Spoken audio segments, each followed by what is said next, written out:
Hi everyone, I'm Jim Tolles. Today I want to talk about spiritual turning points. Before going any further, a quick reminder, I have more links below. You can always find my work at my Jim Tolles YouTube channel, and I blog regularly at spiritualawakeningprocess.com. Spiritual turning points are when we really have a lot of trouble going back. Not that it's impossible, although sometimes we use that sort of language, but I'm careful about big statements like that the ego makes. Impossible, always, never. Few things fit in those categories. But there is a way that we cross certain thresholds on the path that are serious turning points for us. We see things, realize things that's very difficult to deny. And these are points that I like to help people get to, because when you cross them, the inner work that somebody has been doing takes hold in a new way. There are a lot of big spiritual moments people have, but they're not turning points because people go back to the way they habitually act. Many people have great meditations, great spiritual retreats, powerful experiences with deep, soulful connections, whether it's a lover, a spiritual teacher, a friend, even a place. Some people feel very connected to different places in nature. These moments come, but it's not a turning point because the person just resumes their habitual way of living.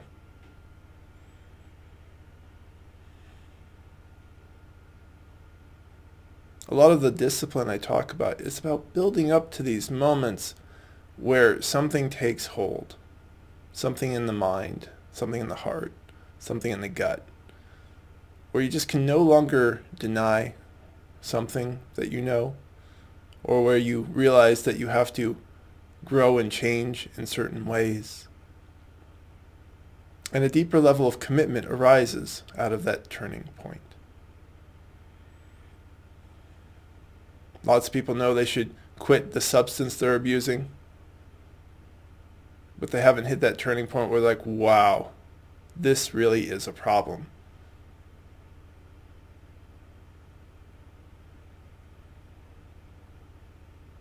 And sometimes it's not even a new thing that's happened. It's just something tipped the balance. The fourth time they were in jail for drunk driving, it kicks in finally. It's like, I have a problem and I have to do something about it. And now there's the will to go further.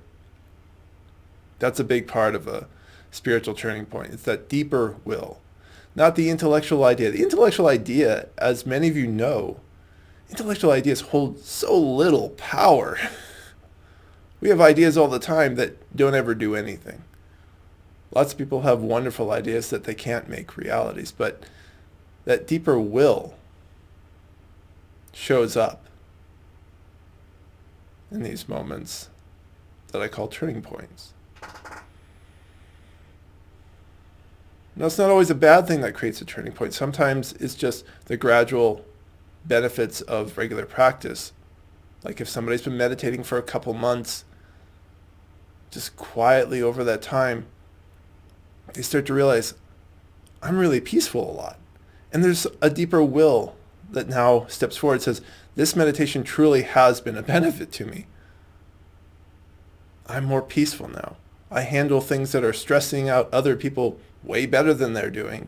And I'm causing less suffering because I'm not freaking out. I'm not causing other people to be upset around me. Not that we ever cause other people to be upset. We ultimately all make our choices around our emotions. But until we realize stuff like that, we say things like that.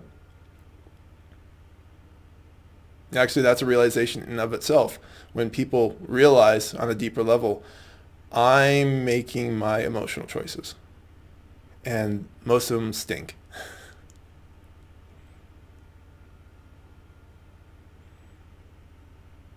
We have these realizations, and they're powerful.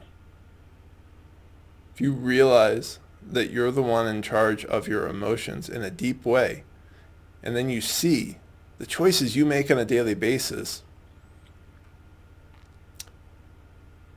It can be kind of frustrating, shocking. It's a deeply empowering realization to know that you choose your emotions, most of them. I mean, there are different physical sensations we have, but if we don't feed them with more thought, so if we're feeling hangry, that combination of hungry and angry, and we don't feed that anger other than say, oh, wow, there's this sensation, and then, we actually feed the hunger, then it doesn't become anything. But commonly what we do is we don't understand ourselves. So if we feel angry, then we look for a reason to be angry, and that's not hard. So then we find a reason to be angry, and then we get angry about that or about somebody or something else.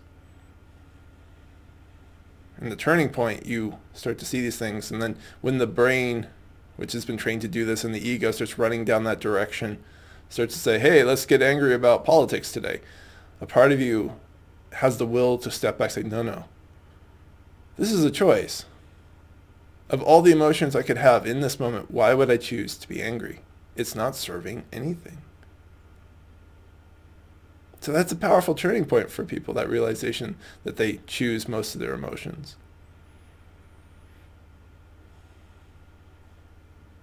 It's a powerful turning point if they really understand that they choose their suffering.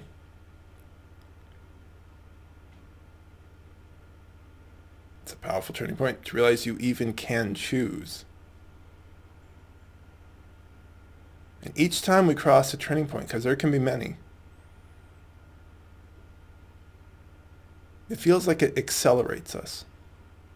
We go further in dissolving the ego. And going further is such a funny word because we're going within, so we're not really going anywhere.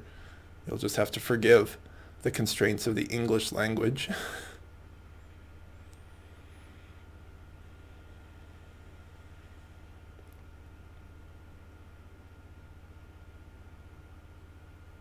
If you want a spiritual turning point in your life, go towards sincerity. Go towards discipline and inner work. If you really want to see what's going on inside of you, you will. But most people don't. What most people want is another story. Which is why sometimes as people approach a turning point, they start to find out that some part of their story, some part of the way they've been living is in jeopardy. And it can be on any level. Because spiritual turning points can happen in any way.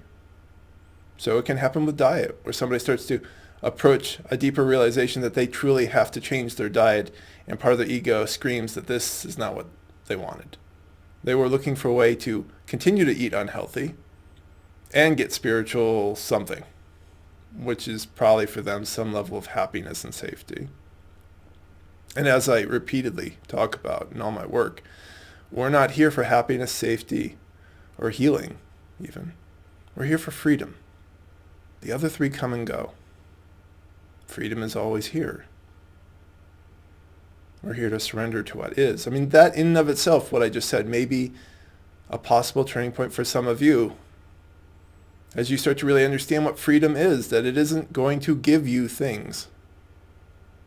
And so we can hit these turning points of understanding what freedom is and be like, oh, that's what this is? But I thought it was going to. And then our deeper motives get revealed. Where before we've been hiding them. It's like, no, I want freedom. I want to be able to surrender to what is and blah, blah, blah. But then we hit it. It's like, actually, I was looking for happily ever after. I was looking for happiness. And now it's time for sincerity. Can we be sincere in that moment? Can we say yes to freedom in that moment where our deeper desire and our ego is starting to scream, I'm not going to get the things I thought I was going to get? If we can, if something else drops deeper in, that really any happiness we seek, it's going to be temporary. We can't hold on to anything. If that drops in, you go through a powerful turning point. If it doesn't, you turn away. You look for somebody else to teach you that will tell you what you think you want to hear. You quit the spiritual path. You decide you're already enlightened. Every now and then that happens for somebody. It's like, I'm already enlightened. I don't have to do anything because I don't really want to deal with these deeper ego attachments. But that's not how we say it in our heads at the time. Like, we're really good at deluding ourselves. As I said, that's why sincerity is key. After spiritual turning points, kinds of things can arise. It just depends on you, where you are in your journey, what you're going to need to learn. But over time, the qualities that emerge naturally are humility, compassion, wisdom, peace with what is, love, true kindness.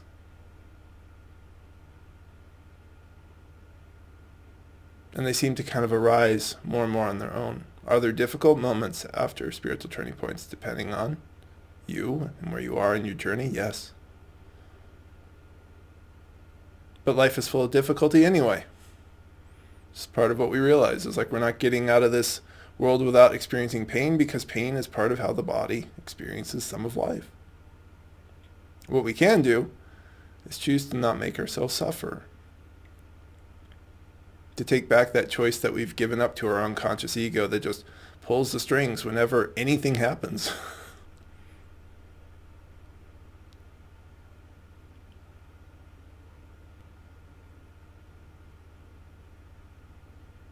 In short, there are all kinds of spiritual turning points. And if you're getting close to one, you're probably feeling a little bit more resistance. Things start to feel uncertain as you step into another truth of this world, which is all of life is unknown, and spiritual turning points are particularly unknown. So I can only invite you, if you're getting close to one, to trust it. And if you've moved through one, sit in that new space and see what arises naturally for you.